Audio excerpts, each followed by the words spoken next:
Bonjour chers propriétaires, alors on a cru bon faire quelques petites vidéos pour être sûr que tout le monde ait la même information puis qu'elle soit bien connue mais bien comprise par tous.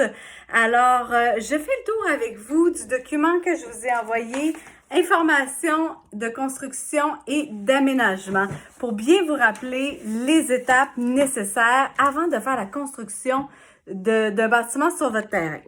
Alors, première des choses, on est en processus pour le cadastrage. Nous, on a fait vraiment arpenter chacun de vos terrains. Le tout est parti auprès du registre foncier.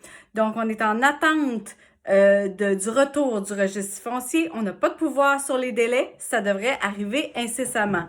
Le terrain sera cadastré, borné vraiment avec des bornes physiques. C'est nous qui se sont chargés de ça. C'est en cours. Dès qu'on a un retour, une information sur les délais, quoi que ce soit, on communique avec vous, mais pour l'instant, on est en attente. La deuxième étape est de notarier votre terrain. Alors, pour notarier votre terrain, je vous invite à prendre rendez-vous d'avance avec votre notaire parce qu'on doit être présent, vous devez être présent également, donc pour s'assurer que tout le monde est disponible au même moment. Donc, prenez la peine de faire un rendez-vous avec votre notaire. On vous a fourni une référence, ça peut être votre propre notaire également, mais prenez soin de nous contacter pour assurer qu'on soit capable de le faire dans tous les délais.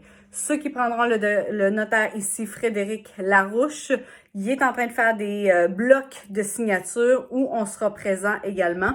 Il vous en fera part de la date lorsqu'il y aura l'information avec le cadastre.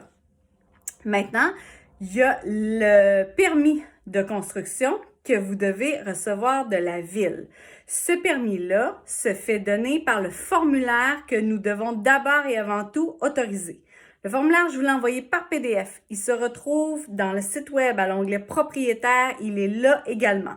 Vous devez complètement le remplir. Nous l'envoyer à Camping Roberval sur le lac pour qu'on vous donne l'autorisation. Fait que nous, on s'assure vraiment que toutes les normes du camping sont respectées. Par la suite, une fois que votre terrain sera notarié seulement, vous pourrez l'envoyer à la ville.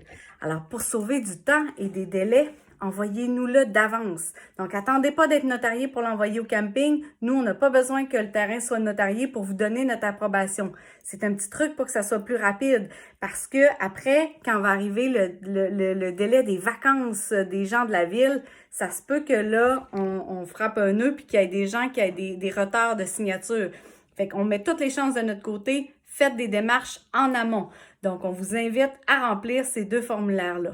On vous rappelle que personne ne peut venir sur le terrain avant le 1er juillet et ce, peu importe si vous êtes notarié ou pas avant le 1er juillet. Je vous explique pourquoi. On est en construction civile, on a des assurances, on est un chantier de construction. Vous pouvez même pas venir prendre des mesures, vous pouvez même pas apporter votre roulotte d'avance avant le 1er juillet. Nous, c'est une course.